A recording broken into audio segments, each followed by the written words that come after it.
디모데후서 4장 18절로 22절의 말씀을 가지고 악한 일에 빠지지 않고 살려면 이라는 제목으로 하나님의 말씀 같이 묵상합니다.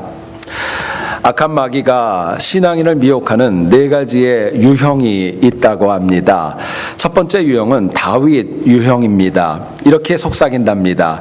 다윗이 그렇게 범죄했지만 회개한 후에는 괜찮았잖아. 그러니까 너도 지금은 죄를 짓고 나중에는 회개만 하면 되는 거야. 이야기한답니다. 두 번째 유형은 모세 유형이라고 합니다. 모세는 사람을 죽이고 십계명을 깨뜨리고 반석을 쳐서 물을 내었던 그런 혈기가 있는 사람이잖아. 그러니까 너도 어느 정도 혈기 부리며 살아도 문제는 없는 거야. 이야기합니다.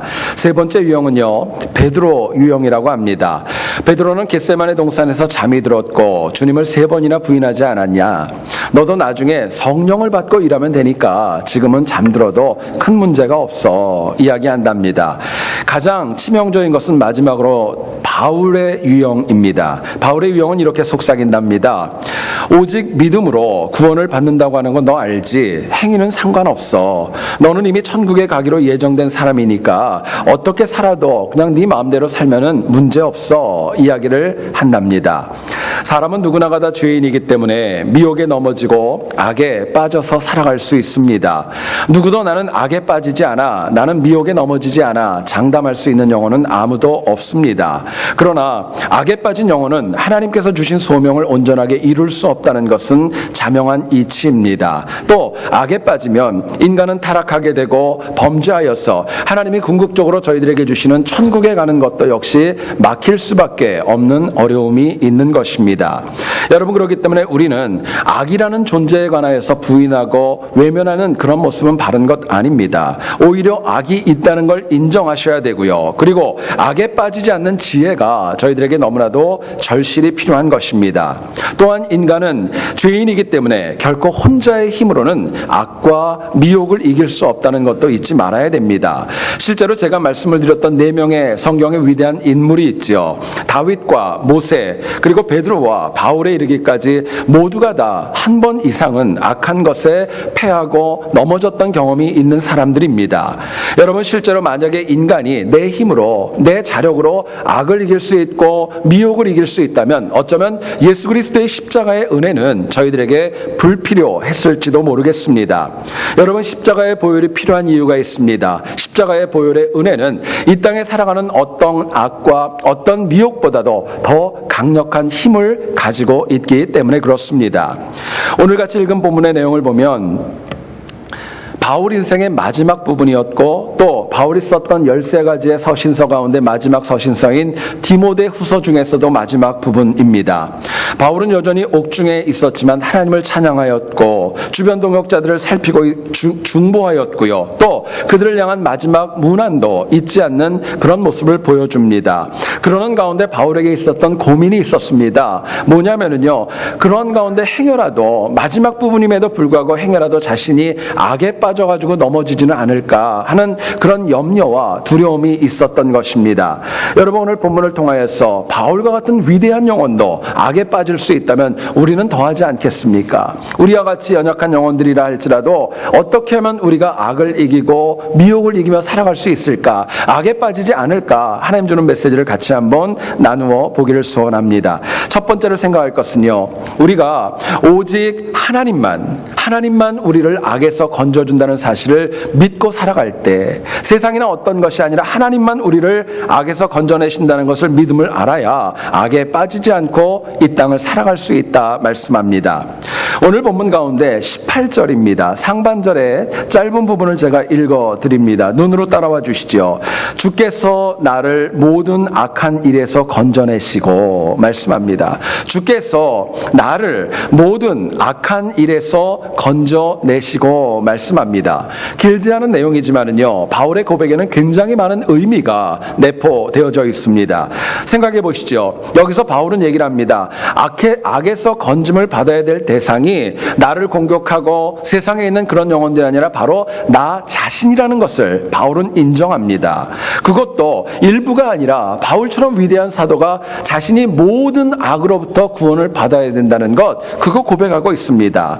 뿐만 아니라 자신을 악에서 건져줄 영혼은요, 사람이나 세상의 철학이 아니라 오직 주님 예수 그리스도밖에 없다는 것도 강하게 강조합니다. 여러분, 바울처럼 위대한 사도도, 바울처럼 많은 사역을 감당했던 영혼도 이처럼 모든 악에 빠질 수 있다면 여기에 있는 우리는 더 쉽게 넘어지지 않겠습니까? 여러분, 바울은 이처럼 악에 빠진 자신을 향하여서 애통함이 있었습니다. 안타까움이 있었고요. 정말 이러지 말아야 돼 하는 그런 마음이 적지 않았습니다. 그럼에도 불구하고 우리는 더 많은 죄를 짐에도 불구하고 애통함도 사라졌고 무덤덤함이 너무나도 많이 있고 때로는 정말 영적으로 너무나도 뻔뻔하게 하나님 앞에 나갈 때도 적지 않은 것입니다. 여러분, 그렇기 때문에 우리는 누구 앞에서도 하나님 앞에 의롭다고 얘기할 수 없고 누구 앞에서도 하나님 앞에 나는 범죄한 사람이라는 것 부인할 수 없는 것입니다. 여러분, 오늘 본문 18절에서 건져내다라는 단어가 나옵니다. 헬라어 원어인 후리호마이라는 단어는요, 어딘가에 빠져있는 영혼을 구출하고 구원하고 건져내다라는 뜻을 가지고 있습니다. 여러분, 이 단어는 그 위대했던 사도 바울도 죄악 가운데 빠져있다는 것 부인하지 않고 인정하고 있는 모습입니다. 여러분, 우리가 살면서 내가 죄 가운데 살아간다는 것 모르지 않을 거예요. 근데 인정하는 것은 사실은 쉽지 않은 문제입니다. 저희 가족 얘기를 좀 하려고 합니다.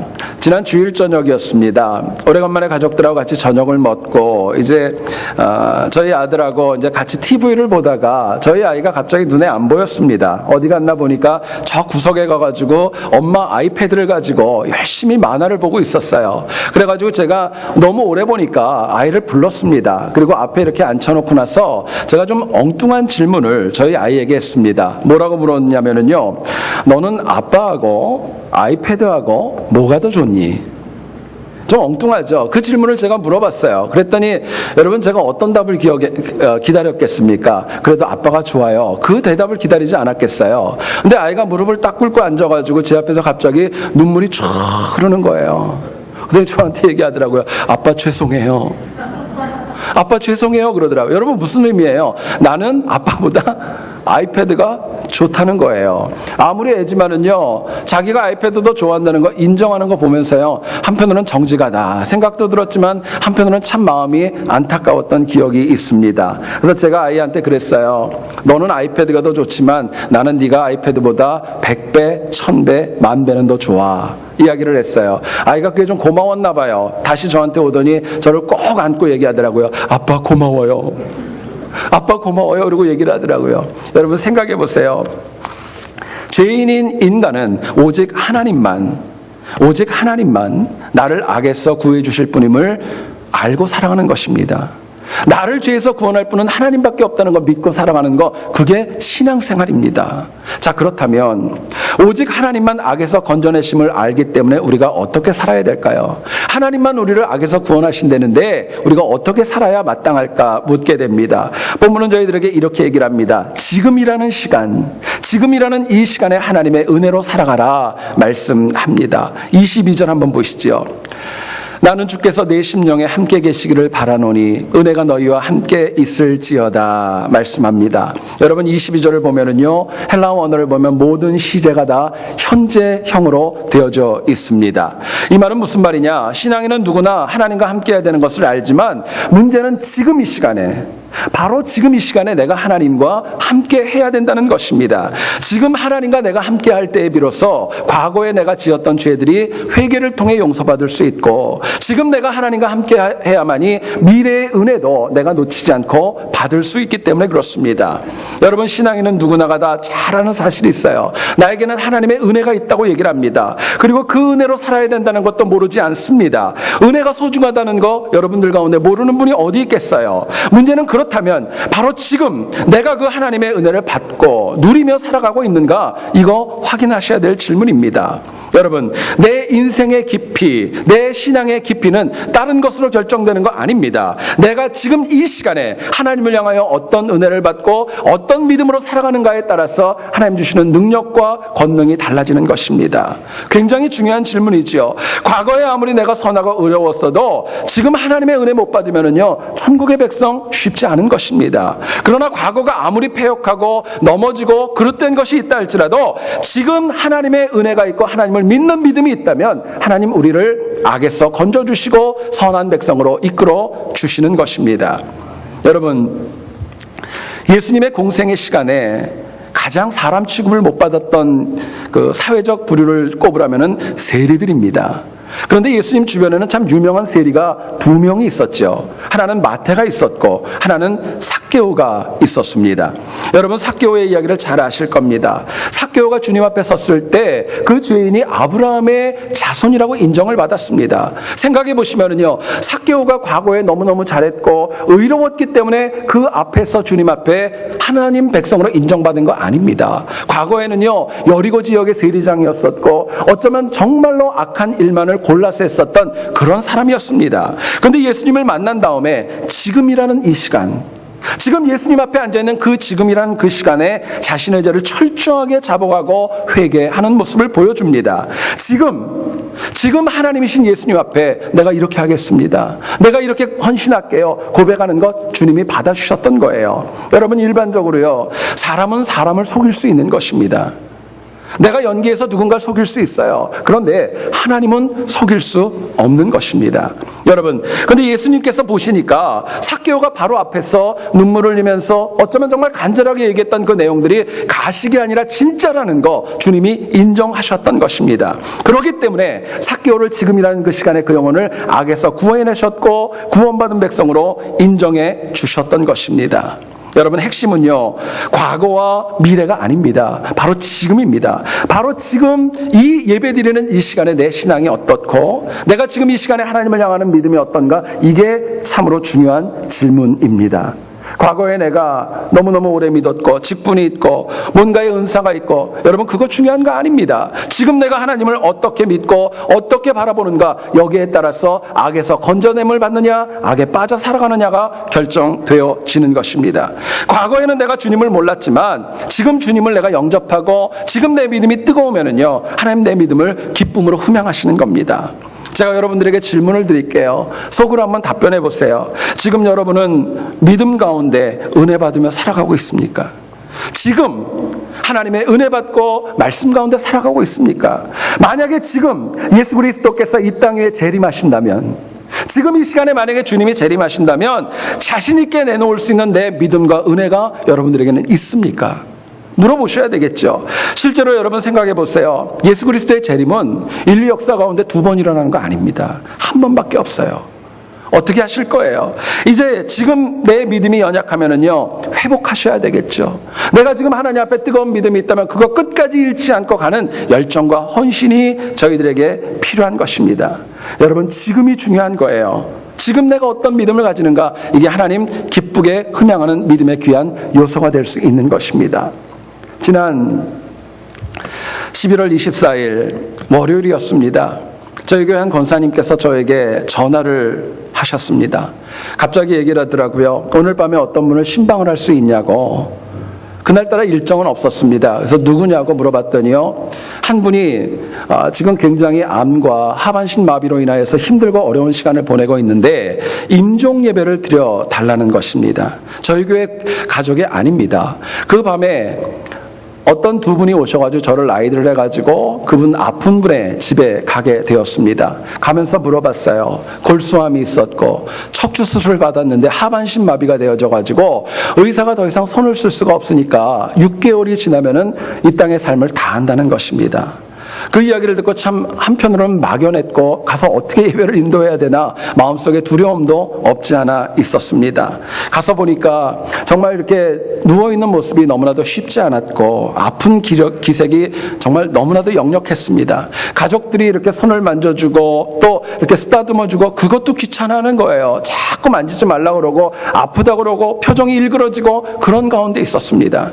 하나님이 저에게 은혜를 주셨고 제가 그분의 옆에 앉았어요. 성경을 손등을 제 무릎에 펴놓고 한 손으로 그분의 손을 굳게 잡았습니다. 그리고 제가 이제 예배를 인도하기 시작을 했던 거예요. 하나님의 마음속에 저에게 주셨던 첫 번째 말씀이 있었습니다. 요한복음 17장 3절의 말씀입니다. 영생은 유일하신 참 하나님과 예수 그리스도를 아는 것입니다. 영생은 하나님을 알고 예수를 아는 것입니다. 그 말씀이 생각이 났고, 그것 다음에는 시편 23편이 생각이 났어요. 그 말씀을 쭉 읽고 마지막 절이었던 6절을 제가 2번을 반복해 읽었습니다. 내 평생에 선하심과 인자하심이 반드시 나를 따르리니 내가 여호와의 집에 영원히 살리로다. 이야기를 했어요. 세 번째로 주신 말씀이 있었습니다. 요한복음 3장 16절이에요. 하나님이 세상을 이처럼 사랑하사 독생자를 주셨으니 이는 그를 믿는 자마다 멸망하지 않고 영생을 얻게 하려 하심이니라. 그 말씀을 주셨어요. 마지막으로 주시는 말씀이 요한복음 14장 27절이었습니다. 내용은 이것입니다. 평안을 너희에게 끼치노니 곧 나의 평안을 너희에게 주노라. 내가 너희에게 주는 것은 세상이 주는 것과 같지 아니하리라. 너희는 마음에 근심하지도 말고 두려워하지도 말라. 말씀을 전했습니다. 말씀을 전하는 가운데 제가 계속 그랬어요. 속으로 따라하십시오. 들리시지요? 인정하시지요? 그렇다면 제 손을 끝까지 잡으셔야 되고, 혹시라도 힘이 있으면 손으로 사인을 좀 주십시오. 몇 번 사인을 받았어요. 여러분, 놀랍게도요, 가족이 만져도 뺐던 그분이 20여 분을 동안은 손을 한 번도 안 뺐습니다. 그리고 예배를 드렸어요. 영접 기도까지도 했습니다. 여러분, 제 마음에 드는 마음이 있었어요. 그분이 과거에는 안 믿었죠. 근데 지금이라는 그 시간에 하나님의 은혜를 받았다는 확신이 저에게 들었던 것입니다. 여러분, 사도 바울은요, 고린도후서 6장 2절에 저희들에게 이렇게 얘기를 합니다. 보라, 지금은 은혜 받을 만한 때요, 지금은 구원의 날이로다. 저희들에게 말씀합니다. 여러분, 지금 내가 은혜 받지 못하고 살아가는 이유가 있습니다. 과거에 지금이라고 하는 그 시간에 하나님의 은혜가 없기 때문에 그랬던 거예요. 지금이라는 이 시간에 내가 하나님 은혜 못 받으면 미래도 역시 하나님의 은혜가 있다는 보장은 없는 것입니다. 여러분, 그렇기 때문에 내 마음을 바꾸셔야 되고, 내 자세를 바꾸셔야 되고, 하나님을 향한 뜨거운 열정을 다시금 재점화하는 지혜가 필요합니다. 다시 하나님만 바라보고 지금 은혜 받기를 원하는 그 마음이 저희들에게 간절하게 솟아나야 하는 것입니다. 여러분, 한경직 목사님을 아실 거예요. 그분이 설교하실 때마다 마음에 그런 마음을 하셨답니다. 이것이 마지막 설교이다. 이것이 마지막 설교이다 하면서 말씀을 전했답니다. 실제는 아니었습니다. 그러나 바로 이 마음을 가지고 우리가 예배를 드릴 때, 하나님 바라보고 하나님 찬양할 때 우리에게 하나님 주시는 은혜가 있는 것입니다. 물론 나중에 있지요. 나중에 있습니다. 그러나 나중에 있다고 믿으면은요, 지금 은혜를 사모하지 않는 죄성이 저희들에게 있는 것입니다. 여러분, 저는 여러분의 삶 가운데, 여기 있는 분들 가운데 한 분도 빠짐없이 지금이라고 주어진 이 시간에 항상 하나님의 은혜가 있기를 간절히 축원합니다. 이 은혜 있으셔야 돼요. 그래서 악한 일이 많이 있고 악한 가운데 넘어지는 영혼들이 너무나도 많이 있지만, 한 주간도 하나님의 건져내심을 믿고 승리하는 우리 모두 될 수 있기를 주의 이름으로 축원드립니다. 두 번째로 생각할 것은요, 하나님이 주신 천국을 사랑하며 살아갈 때 악에 빠지지 않고 살아갈 수 있습니다. 하나님이 나에게 주신 천국, 영생, 하나님의 나라 바라보며 살아갈 때 악에 빠지지 않는 것입니다. 18절을 한번 보시죠.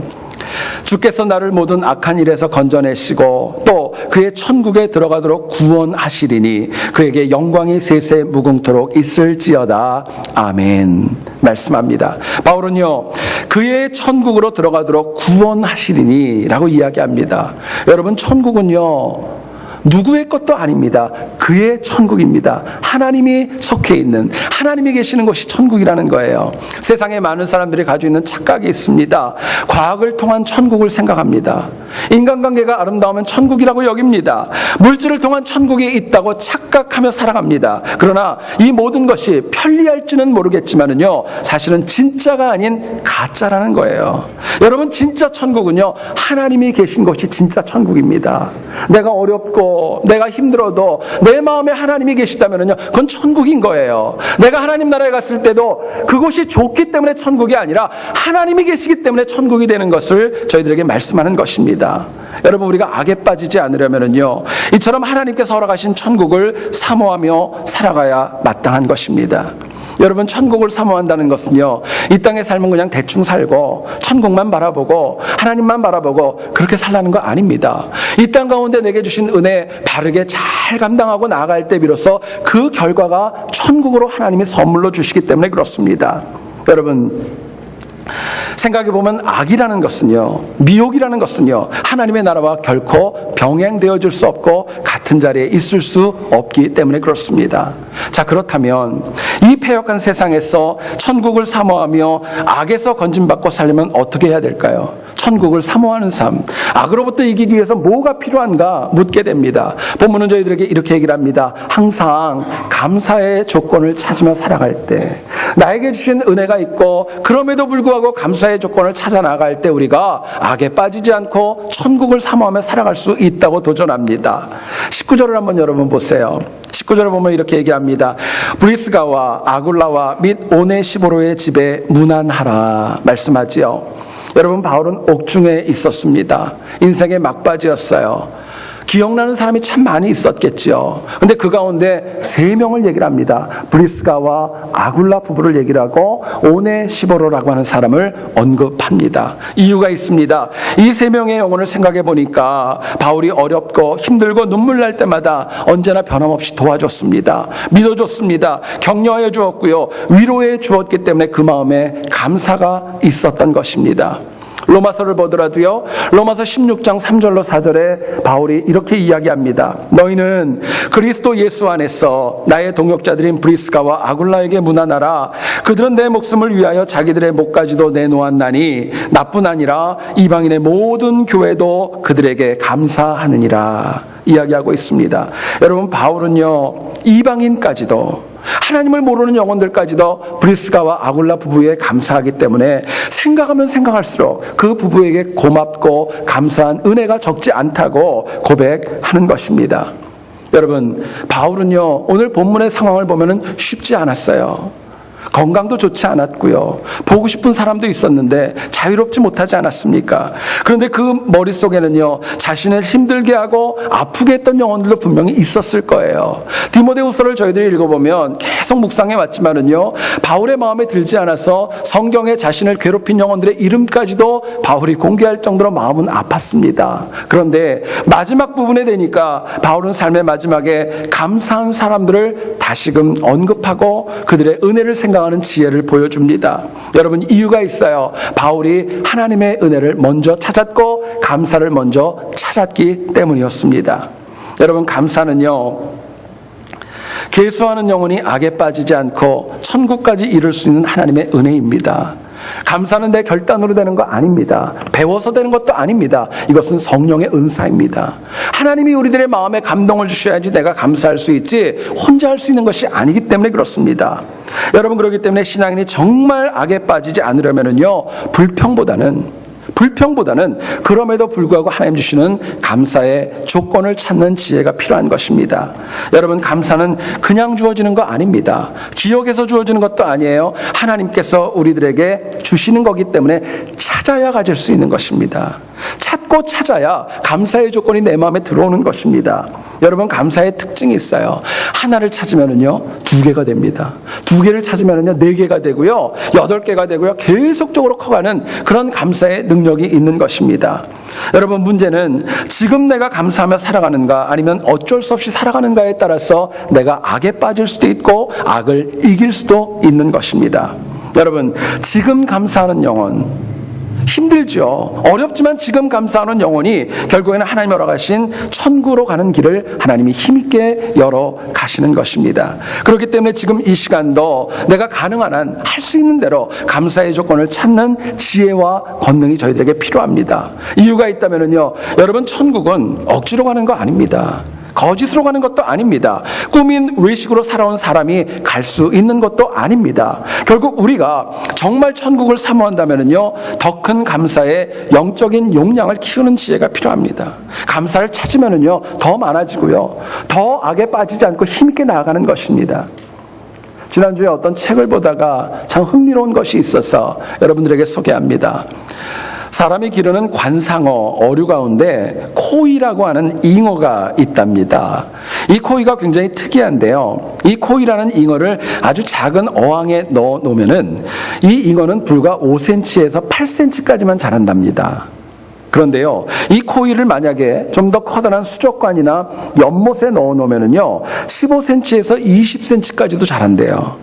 거의 더블로 커지는 거죠. 근데 만약에 이 코이를 갖다가 거대한 강에 방류해 놓으면은요, 똑같은 종류임에도 불구하고 그 길이가 90에서 120cm까지 커진답니다. 참 놀라운 이야기지요.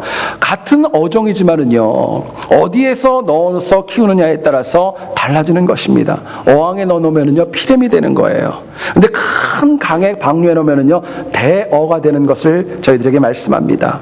여러분, 사람도요, 자신이 처한 환경과 처지에 따라서 발휘하는 잠재력이 이처럼 달라질 수 있는 것입니다.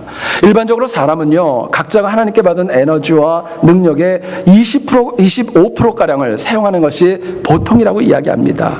근데 어떤 사람은요, 만약에 50%를 쓸 수 있다면요, 그 사람은 더 많은 존경과 많은 일을 감당할 수 있는 은혜를 누릴 수 있다는 것입니다. 여러분, 문제는 감사도 그렇습니다.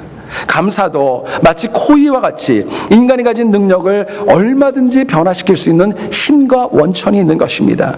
감사를 찾는 영혼은 마치 강에 방류되어진 코이와 같이 크고 능력 있게 힘 있게 쓰임받을 수 있는 거예요. 그러나 역으로 감사를 잃어버린 영혼은 아무리 잠재력이 있고 포텐셜이 있다 할지라도 어항 안에 살게 되는 것이고 편협하고 제대로 주신 능력을 발휘하지 못하고 살아갈 수밖에 없다는 이야기입니다.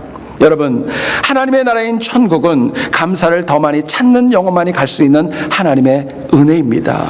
그런 영혼에만 주는 하나님의 특권이 바로 감사인 거예요. 오늘 본문 20절을 보시면은요, 바울의 상황이 나옵니다. 드로비모라는 사람은요, 병들어서 밀레도에 머물러 있었어요. 또 나이가 든 가운데 바울은 옥중에서 고생하다가 춥기도 하였고 성경을 찾는 그런 가운데 있었고, 그럼에도 불구하고 영적인 아들인 디모데가 너무너무 많이 보고 싶었었던 연약한 노인에 불과했던 것입니다.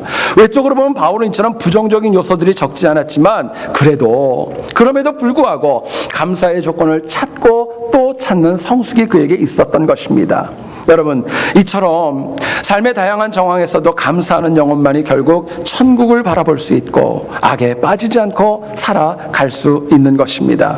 여러분, 감사는요, 말과 행동으로 나타나기 때문에 절대로 숨길 수 없습니다. 사람은 속일 수 있지만은요, 내가 감사하며 살아가는가의 여부는 하나님을 속일 수는 없다는 거예요. 우리가 영적으로나 세상에서 누리는 그런 만고불변의 진리가 있죠. 심은 대로 거둔다는 것입니다. 내가 정말 선한 씨앗을 뿌리면은요, 선한 나무가 되는 것이고, 악한 나무를 뿌리면은 악한 씨앗을 뿌리면 악한 나무가 되는 것입니다. 더 중요한 게 있어요. 내가 뿌렸던 씨앗은 내가 책임져야 된다는 것입니다. 여러분, 그렇기 때문에 정말 천국을 사모한다면은요, 과거는 잊고 지금부터라도 나에게 하나님이 주신 감사의 조건을 그럼에도 불구하고 찾고 또 찾는 지혜가 저희들에게 필요한 것입니다. 여러분, 이민자의 삶이 참 쉽지 않죠. 어렵고 곤고한 거 압니다. 그렇기 때문에 감사보다는 불평과 원망이 있고 아픔과 눈물이 있다는 것도 잘 압니다. 이민자의 삶을 가만히 보면 많은 일들이 내가 생각한 대로 되지 않고 생각대로 정말 되는 것은 거의 없고요. 생각과 달리 될 때가 얼마나 많이 있습니까? 내가 원하는 대로 좀 되어졌으면 좋겠는데 그것보다는 원하지 않는 방향으로 이끌어가는 경우들도 우리들에게 적지 않게 다가옵니다.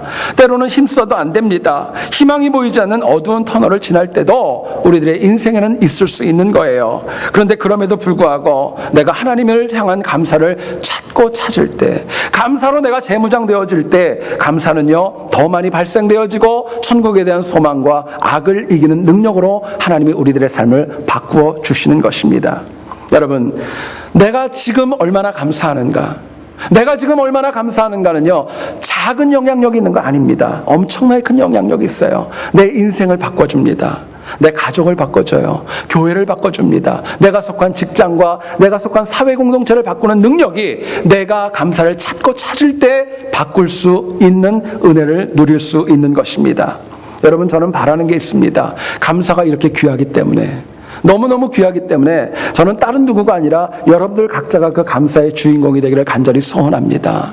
내가 감사하셔야 돼요. 내가 감사하셔야 돼요. 목사가 감사하는 것도 중요하고 장로님들이 감사하는 것도 중요하고 다른 중직자들이 감사하는 것도 중요하지만 내가 감사하셔야 돼요. 내가 그게 있어야 됩니다. 비록 힘들고 어려움이 있지만 더 크고 깊은 감사로 인하여서 악에 빠지지 않고 살아갈 수 있기를 소원합니다. 그래서 세상에서 항상 감사를 힘들지만 또 찾고 또 찾는 가운데 악에 빠지지 않고 천국의 주인공 다 될 수 있기를 주님의 이름으로 다시 한번 축원드립니다. 우리가 스포츠에서 그런 말이 참 많이 있습니다. 기록은 깨라고 있는 것입니다. 맞죠? 좋은 선수들이 나오면 기록은 계속해서 깨지는 것이 어쩌면 스포츠의 룰이라고 할 수 있습니다. 그러면 여러분 생각해 보세요. 유혹과 악은 왜 있을까요? 유혹과 악은요, 걸려 넘어지라고 있는 거 아닙니다. 악은요, 하나님의 은혜로 이기라고 있는 것입니다. 미혹에 넘어지지 말라고 우리에게 하나님 미혹하시는 거예요. 은혜의 또 다른 얼굴입니다. 하나님께서는 우리가 악에 걸려 넘어지지 않고 악을 이기고 더 담대하고 강해지기를 원한다는 것 마음에 꼭 받아들일 수 있기를 소원합니다. 여러분, 이거 위하여서 얘기를 합니다. 우리가 지금이라는 이 시간에 하나님의 은혜로 살아서 하나님만 바라보며 사는 지혜가 필요합니다. 또 힘들고 어렵지만 그럼에도 불구하고 감사의 조건을 찾고 또 찾아서 천국을 사모하는 그 삶이 저희들에게 꼭 필요하다 도전합니다.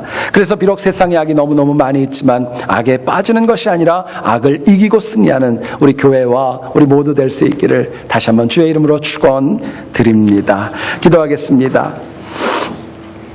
살아계신 하나님 아버지, 우리는 연약하고 부족한 죄인이어서 항상 생각지 않은 악과 미혹에 빠져서 받은 은혜를 잃어버릴 때가 참 많이 있고 하나님 백성답게 살아가지 못할 때가 얼마나 많이 있는지 모릅니다. 하나님, 부족한 저희를 긍휼히 여겨주시어서 악에 빠지지 않게 하시고 하나님의 은혜로 살아갈 수 있도록 도와주시옵소서. 이거 위하여서 항상 지금이라는 이 시간에 하나님의 은혜로 살게 하셔서 날마다 그리고 매 순간마다 하나님의 건져주심을 체험하며 살아갈 수 있도록 우리의 삶을 주관하여 주시옵소서. 또한 힘들고 어려워도 감사의 조건을 찾고 또 찾아서 하나님 허락하신 천국을 사모하며 살아갈 수 있도록 기름 부어 주시옵소서. 그래서 한 주간도 이 패역한 세상을 살아가지만 악에 빠지지 않고 날마다 승리할 수 있도록 주여 도와 주시옵소서. 감사와 찬양을 드리며 예수님의 이름으로 기도드렸사옵나이다. 아멘. 찬송 50장 1절 찬양하면서 저희들 봉헌하도록 합니다.